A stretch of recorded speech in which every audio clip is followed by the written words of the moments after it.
Hey guys, Tim here with the Long Hair Gardener, and today I just want to take a few minutes and show you some of my favorite gardening tools that I use here in my small Philadelphia garden. I just have a couple. I'm not really a hardcore garden tool user, mostly because I have such a small garden, and secondly, I think most of the time you can make by with having simple tools that you probably already have on hand. So there's no need to go buy fancy or expensive specific task tools. But having said that, I did come across a couple that I really enjoy. So I'm going to start off with this guy right here. This is called a Hori Hori. As always, there's lots of noise in the background. And this is a garden knife. Let me just flip the camera around here.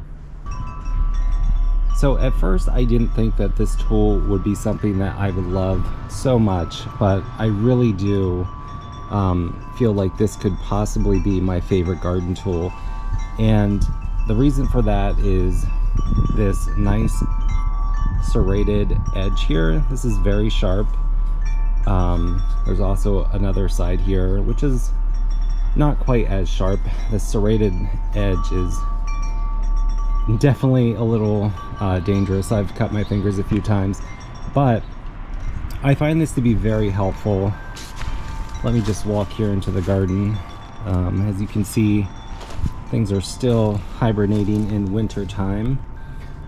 So the reason why I like this so much is, of course, you just use it as a regular garden trowel, but I find it very helpful when I'm digging in the actual ground here rather than in a pot, to have this sharp serrated edge, because it really cuts through roots.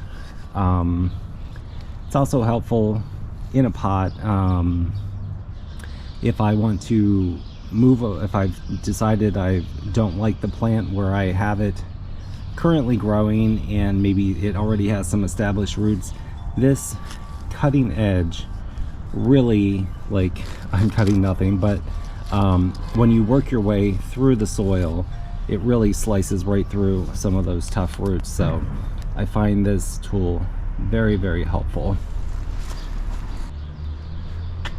So my next garden tool that I find super helpful and don't want to be without are, of course, garden shears.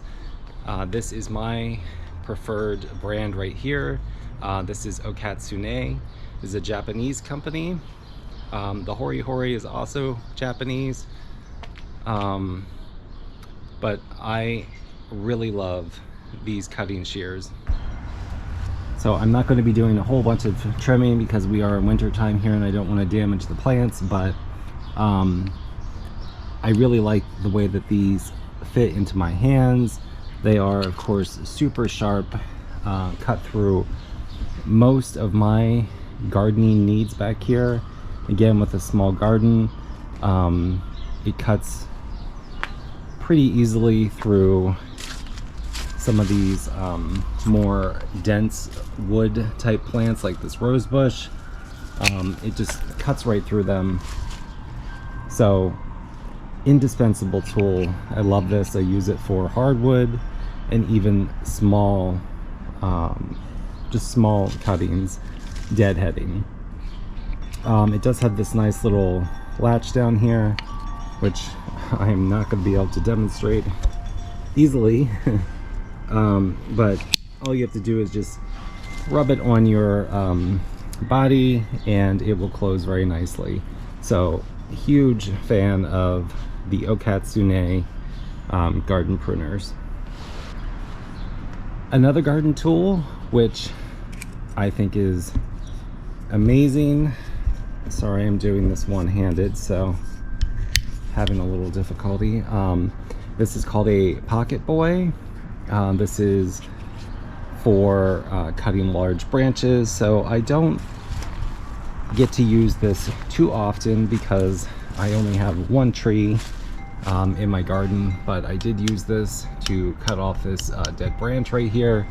So it has been used a few times on this tree, and it is a really terrific tool. I love that it is foldable, doesn't take up a lot of room, and it is incredibly sharp. All right, and when it comes to just your everyday digging needs, besides the Hori Hori, I do have just a regular garden shovel. This particular one has a very small head. I'm going to put my hand on here just so you can see that it's relatively small. And I find this helpful for in a small garden like the one that I have, just because it doesn't dig too big of a hole. When I have tons of plants that are growing very closely together, this small headed shovel is great for not disturbing any of the other plants that you may be digging around. All right, and the final tool is just a good pair of loppers here. These are, again, maybe really good for a plant that has hard wood, or like this tree up here. They have these nice long handles so you can get really good leverage, cut through a lot of hardwood that maybe is a little too small for the garden saw that I showed you a minute ago, and maybe you just can't get through it with your garden shears. So this is a good in-between tool. Again, probably don't use it that often, but it's really great to have it when you do need it. All right, so that's pretty much it. As you can see, I don't have a lot of garden tools, but I really do love the ones that I do have. So I'm very happy to have these. Maintenance is probably something to mention. It's a good idea, as you know, I didn't clean this one off yet, but it's always a good idea to make sure to, when you are finished using your garden tools, to clean them off, remove all of the dirt and plant matter, and make sure that they are nice and dry. Every now and then I do clean them with some WD-40 just to help extend the life of these garden tools. Alright guys, that's pretty much everything for today. I hope you like this video. If you have a garden tool that you can't live without, please let me know, share in the comments below. I love to see what other people are using. I found out about most of these garden tools through watching other people, so please share, and I would love to hear what your favorite tools are. Thanks for watching, and if you like watching my videos, please click like and subscribe, and I will see you on the next garden video. Have a great day in your garden. Bye.